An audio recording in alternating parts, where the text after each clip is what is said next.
कहानी सुनो रे राम कहानी, राम कहानी सुनो रे राम कहानी। श्री राम जय जय राम, श्री राम जय राम जय जय राम।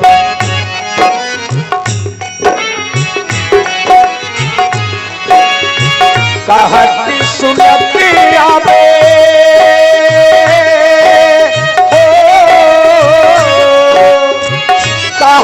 सुनते आवे अखियों में पानी, राम कहानी सुनो रे राम कहानी, राम कहानी सुनो रे राम कहानी।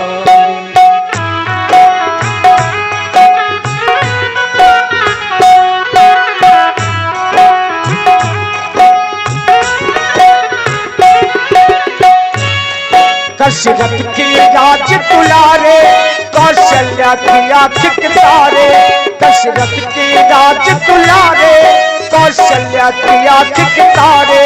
वो सूर्य वंश के सूरज रघुकुल में उजियारे, राजीव नयन बोले राजीव नयन बोले मधुबन पानी, राम कहानी सुनो रे राम कहानी, राम कहानी सुनो रे राम कहानी। मंगल भावनो मंगल भावनो अमंगलो आदि, कृपा घुस दशरथ अजिरो प्यारी।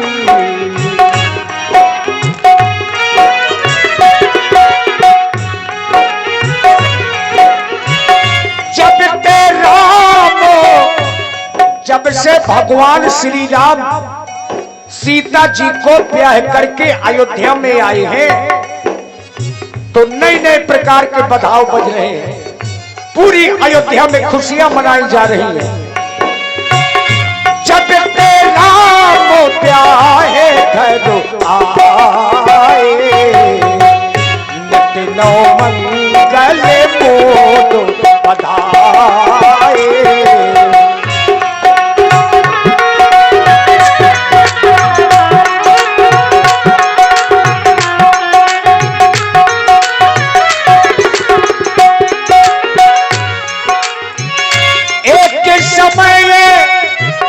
ये वही समय है जिस समय की चर्चा पूज्यपाद बाबा तुलसी जी लिख रहे हैं। उसी समय में महाराज दशरथ बैठे हैं। एक समय के सब सहिते समाजा, राज्यसभा रघुराज विराजा, राज्यसभा रघुराज विराजा, राज्यसभा रघुराज विराजा, राज्यसभा रघुराज विराजा। और आप हैं श्री मन्नूलाल शुक्ला जी, ग्राम मुस्कुरा से। मन्नूलाल शुक्ला जी 100 मुद्राएं आपकी ओर से, धन्यवाद। जिस तरह ये सुनहरा ताज पहन ये सूरज शान दिखाता है, ये चांद भी लश्कर बन इन तारों के संग आता है। हर वक्त हो खूबसूरत पर वक्त की हो ख्वारी, अरे बनकर धर्म के नाम का सिक्का धरती से गगन तक हो जारी। हुई धर्म की उन्नति ये सकल पाप की क्षय, एक बार सब मिलकर बोलो महाराज दशरथ की जय, महाराज दशरथ की जय। और दिख रहे हैं आप लोग हमारे अपने ही नहीं बल्कि बुंदेलखंड के बहुत अच्छे मंडल संचालक, आपके गांव घर के बच्चे के रूप में आदरणीय मनोज मिश्रा जी, जो राजा दशरथ जी के कुशल और विशेषज्ञ दशरथ जी के अभिनेता हैं। आइए सुंदर प्रस्तुति को सुने। मंत्रियों में श्रोमणी महामंत्री सुमंत्र जी महाराज, जब जब भी हम राज सिंहासन पर बैठते हैं, हम तुम लोगों से अपनी प्रजा की जानकारी किया करते हैं।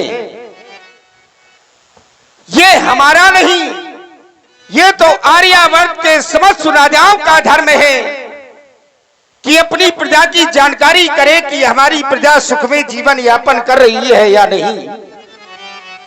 बताया गया, जिस राजा के राज की प्रजा को अगर दुख मिलता है तो मरने के बाद उस राजा को स्वर्ग की प्राप्ति नहीं होती, मरने के बाद उस राजा को नरक की प्राप्ति होती है।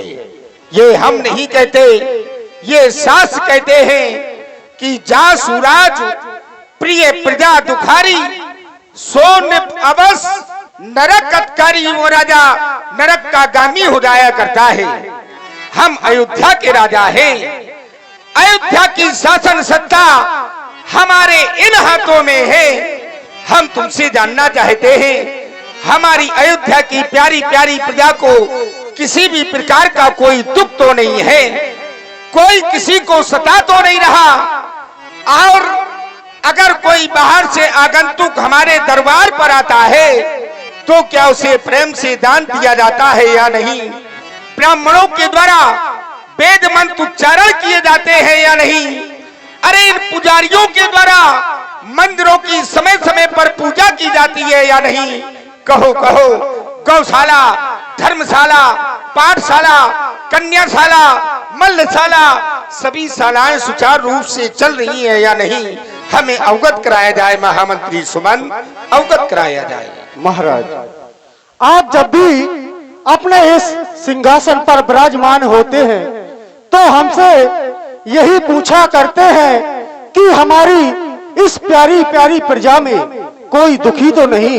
महाराज, सुरपति वसे बाहुबल जाके जो देवताओं का राजा इंद्र आपकी भुजाओं के बल पर राज्य करता हो, भला ऐसी प्यारी प्यारी प्रजा में कोई दुखी रह सकता है? नहीं। इतना ही नहीं महाराज, कहा गया है धर्म धुरंधर गुण निधि ज्ञानी।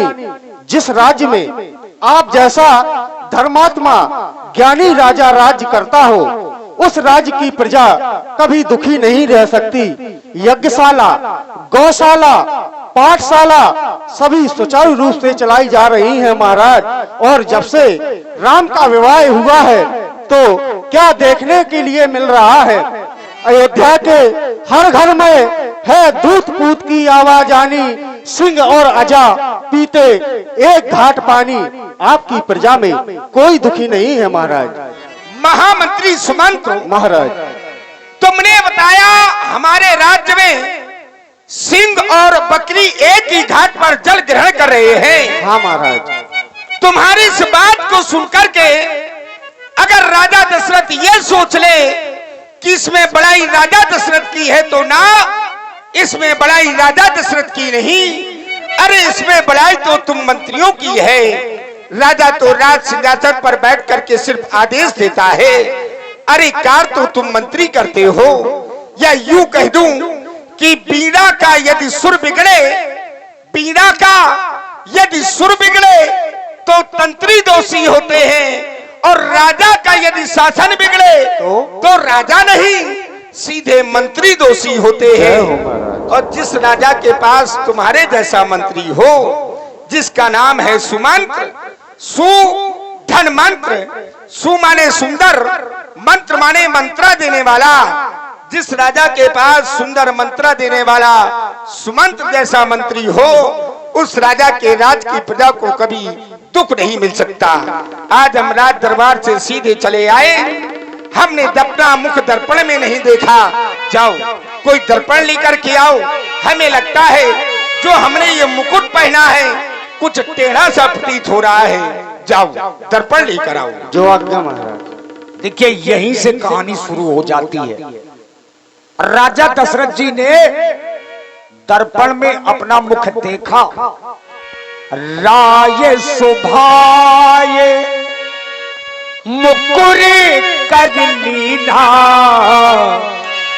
बदन बिलो की मुकुट सम कीना। मुकुट सम कीना बराबर किया, और तभी महाराज का ध्यान कानों के समीप के बालों की ओर गया। श्रवण समीप भये सित के सा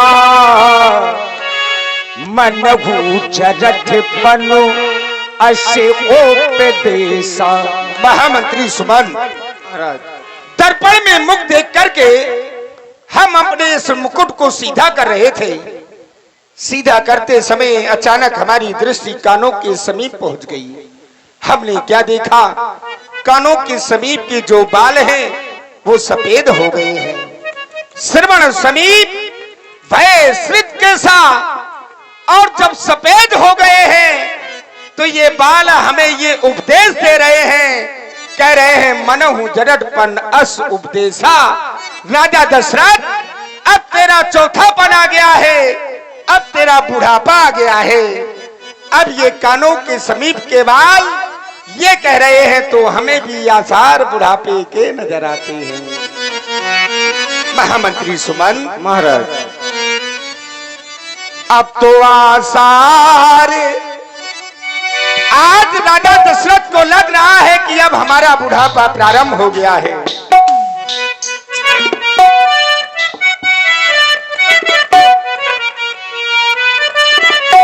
अब तो आसार बूढ़ा पे के नजर आते हैं।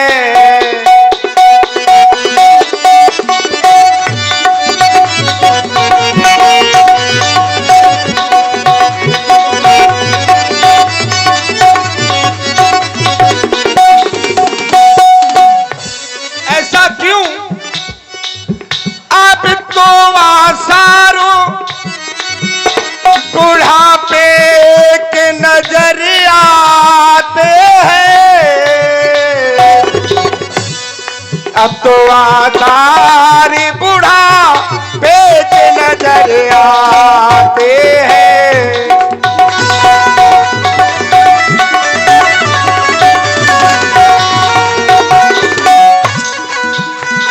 जिस समय में इस मनुष्य की जवानी होती है तो बाल काले होते हैं,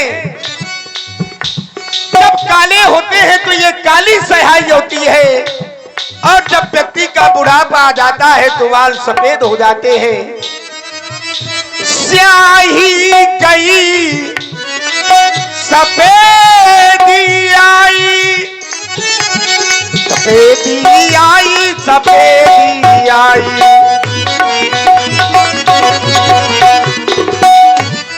और जब व्यक्ति की सफेदी आ जाती है, बुढ़ापा आ जाता है तो उसे नेत्रों से दिखाई कम देने लगता है। स्याही गई सफेदी आई,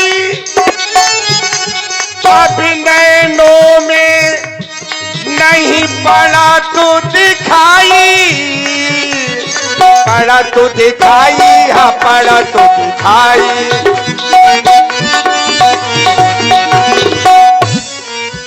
जिस तरह ये प्रातः काल होता है और प्रातः काल होने के बाद संध्या हो जाती है, दिन चला जाता है, उसी तरह से मनुष्य का जीवन है। आज हम दिन की तरह रोज ढले जाते हैं। अब तो आसार बूढ़ा पेट नजर आते हैं।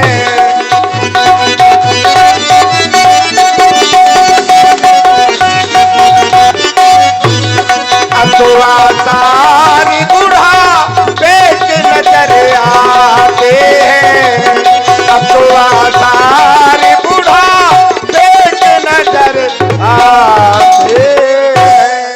अब हमारा चौथापन आ गया है, और एक सिद्धांत है कि जब व्यक्ति का बुढ़ापा आ जाए तो कहा गया है चौथेपन जाइए निपकानन।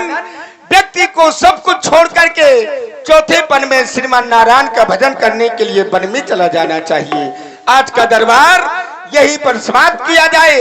हम मन की अभिलाषा लेकर के गुरु भगवान के पास जाएंगे, उनको अपने मन की अभिलाषा बतलाएंगे। जो आज्ञा महाराज। देखिए राजा दशरथ जी के मन में ये अभिलाषा हुई कि मेरा तो बुढ़ापा आ गया है, अब राम को युवराज पद दे देना चाहिए। एक बंजारा गाए जीवन के गीत सुनाए, हम सब जीने वालों को जीने की राह बताए। एक बंजारा गाए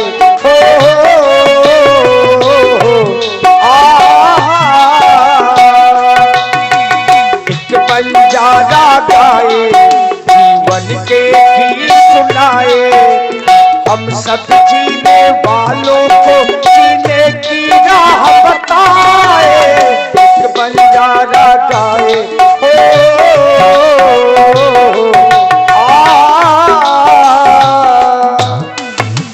और हमारी समिति का एक निवेदन है, थोड़ा सा ध्यान से सुनेंगे, सही भी है।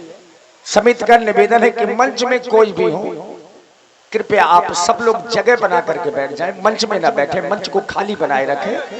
हाँ, ये निवेदन आया है समिति की ओर से।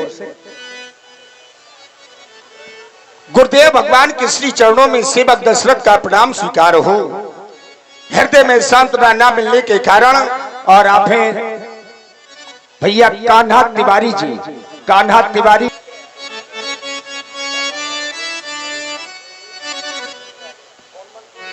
हृदय में सांत्वना न मिलने के कारण वाचक प्रणाम प्रस्तुत कर रहा हूं। देवता, आप मेरा वाचक प्रणाम स्वीकारें।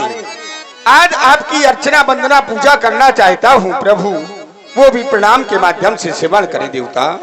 और करीम मंसूरी जी करना चाहता हूं हे देवता। करूं वंदना मेरी ओर निहारो, करूं वंदना मेरी ओर निहारो, गुरुवर पधारो आसन संभालो।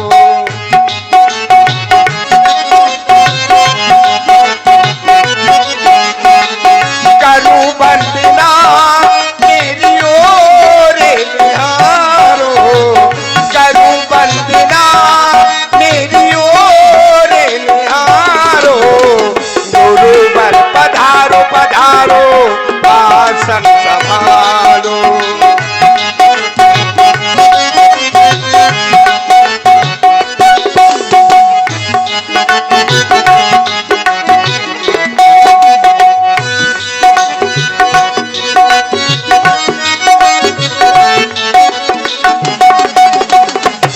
सूरवंशियों पर कृपा तो आपकी सदैव से रही है देवता। ओ सूरवंशियों पर कृपा है तुम्हारी, आशीर्वाद दे दो जाऊं बलहारी।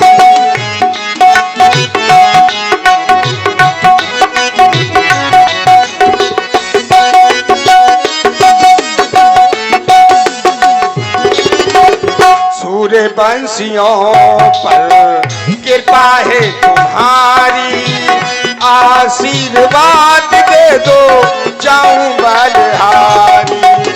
ज्ञान के धुरीण मुनिवर, ज्ञान के धुरीण मुनिवर कृपा चरण धारो, गुरुवर पधारो पधारो आसन संभालो।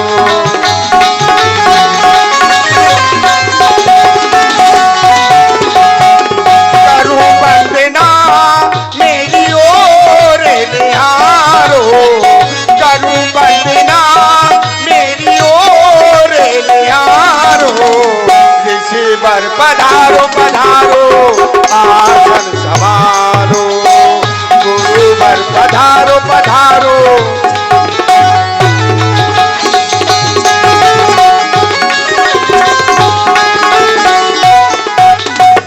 और देवता, और आप हैं श्री विनोद राजपूत जी, श्री विनोद राजपूत जी, आपकी ओर से 51 पुष्प मुद्राएं महाराज श्री दशरथ जी और 51 पुष्प मुद्राएं आपकी ही ओर से व्यासपीठ के सभी कलाकारों के लिए श्री विनोद जी को बहुत बहुत धन्यवाद है। और उनका कहना है कि पूरी टीम को साधुवाद है, कमेटी को, जो हमारी युवा कमेटी है ग्राम बिहुनी कला और बिहुनी खुर्द। और देखिए पीछे बहुत जगह है, जिन्हें भी बैठना है तो समाज में बिल्कुल पीछे बहुत जगह है, आराम से बैठते चले। धन्यवाद।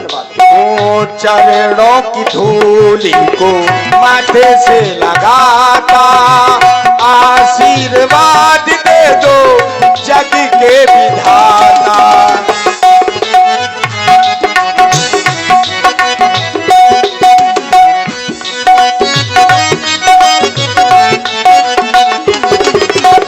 अरे गुरुदेव भगवान को तो संसार का विधाता कहा गया है। गुरु ब्रह्मा गुरु विष्णु गुरुर्देव महेश्वरा, गुरु साक्षात परब्रह्म तस्मै श्री गुरुवे नमः।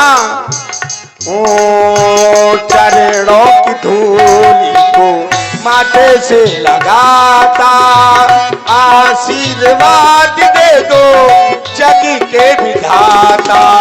कृपा कोर से मेरा भाग्य जगा दो, कृपा कोर से मेरा भाग्य जगा दो। गुरुवर पधारो पधारो आसन संभालो, गुरुवर पधारो पधारो आसन संभालो। करूं वंदना मेरी ओर निहारो, करूं वंदना मेरी ओर निहारो। गुरुवर पधारो पधारो आसन संभालो, गुरुवर पधारो पधारो आसन संभालो, आसन संभालो, आसन संभालो। अखंड मंडलाकारं व्याप्तेन चराचरं तत्पदं दस्तम तस्मै श्री गुरुवे नमः, तस्मै श्री गुरुवे नमः। मेरा प्रणाम स्वीकारें देवता। राजेंद्र, व्यवहारिक जगत में यदि कोई राम राम करता है तो राम राम का उत्तर ये सीधे राम राम हुआ करता है। अगर कोई नमस्कार करता है तो नमस्कार का भी उत्तर नमस्कार में ही प्राप्त होता है। लेकिन यदि कोई प्रणाम करता है तो प्रणाम का उत्तर प्रणाम न होकर के आशीर्वाद हुआ करता है। और उस आशीर्वाद से प्रणाम करने वाले व्यक्तित्व को प्रणम्य के द्वारा चार वस्तुओं की प्राप्ति हुआ करती है, आयु विद्या यशो बलम। लेकिन जब मैं तुम्हारे जीवन में देखता हूँ तो चारों में निम्नता नहीं पूर्णता है, इसलिए तुमने प्रणाम किया है। तो आशीर्वाद देना तो मेरा कर्तव्य बनता है, तुम्हें आशीर्वाद तो दूंगा लेकिन तुम्हें नहीं। अब मैं तुम्हारे राष्ट्र के लिए दूंगा, परवाह नहीं मिले जग के वैभव, जीवन का सुख सारा रहे। कभी राम न चाहिए इन विभूतियों को, भूषित नृप तो द्वारा रहे। अरमान यही निज पूर्वजों का, उज्जवल वंश सितारा रहे। हम रहे या न रहे जग में, क्योंकि इसका नाम है जग। जैसे जन्म ग से गमन, जो आया है उसको जाना पड़ेगा। इसीलिए हमारा आशीर्वाद है कि हम रहे या न रहे जग में, पर राष्ट्र स्वतंत्र तुम्हारा रहे। कल्याण हो, महामंगल हो। गुरु सदन में अनेकों बार आए हो, लेकिन इस बार आने का कोई कारण पुनः मैं जानना चाहता हूँ। हे देवता, आज आपके समीप में आने का मेरा एक ही हेतु है। हेतु ये है कि आज मेरे मन में एक अभिलाषा ने जन्म ले लिया है। अब अभिलाष एक मन मोरे, पूजिए नाथ अनुग्रह तोरे। और जिस अभिलाषा ने मेरे हृदय में जन्म लिया है वो अभिलाषा सिर्फ आपके द्वारा ही पूरी होनी है देवता। अगर आपका आदेश हो तो वो अभिलाषा मैं आपके श्री चरणों में प्रस्तुत करना चाहता हूँ प्रभु।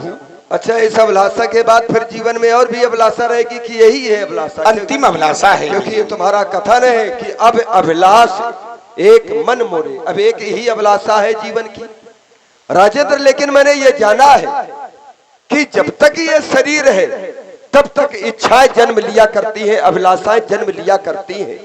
और एक अभिलाषा की पूर्ति हुई, वहीं से दूसरी अभिलाषा ने जन्म ले लिया कि अब मुझे ये मिल जाए। और जब तक ये अभिलाषाएं प्रबल रहेंगी तब तक जीव का आवागमन का मार्ग रुक नहीं सकता है, क्योंकि इच्छाएं ही आवागमन को भी जन्म दिया करती हैं।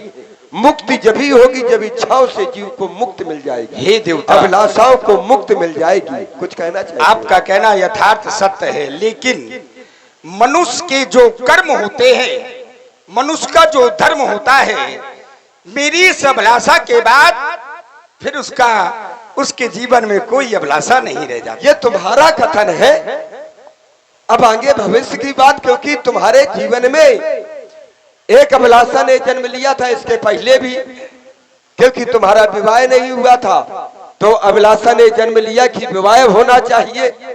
विवाह तुमने किया, अब एक में भाई विवाह हुआ, एक में तुमको संतोष कर लेना चाहिए है? लेकिन फिर समस्या ये आ गई कि तुम्हारे जीवन में पुत्र नहीं थे तो एक छोड़ करके दो किए, दो से भी पुत्र प्राप्त नहीं हुए तो तीन तीन विवाह कर लिए। अरे अभिलाषा एक ही जगह रुक जाती, तीन तीन विवाह करने के बाद भी अभिलाषा जब पूर्ण नहीं हुई तब हमारे पास अभिलाषा लेकर के आए कि मेरे कोई पुत्र नहीं है। तो हमने कहा चलो तुम्हारे पुत्र हो जाएंगे, अभिलाषा पूर्ण हो गई। अब तुम कह रहे हो कि नहीं, अब अभिलाष एक मन मोरे, अब पुनः अभिलाषा ने जन्म ले लिया है। लेकिन अब यहाँ लेकिन लगा है, लेकिन ये जो तुम्हारा कथन है कि ये जो अभिलाषा ने जन्म लिया है, ये पूजी मन कामना तुम्हारी, ये तुम्हारी कृपा से ही ये अभिलाषा पूर्ण होगी। तो इसका तात्पर्य है कि ये कोई विशेष अभिलाषा होगी, क्योंकि मैंने ये जाना है कि आपका नाम और आपके यश का ही ये प्रभाव है कि अभिलाषा जन्म तो लिया करती है लेकिन फल पहले ही प्रकट हो जाया करता है। तभी तो वेदों में बतलाया गया है, कहा गया राजन राउर नाम जस सब अभिमत दातार, फल अनुगामी महिप मन, मन अभिलाष तुम्हार। तो मैं वो जानना चाहता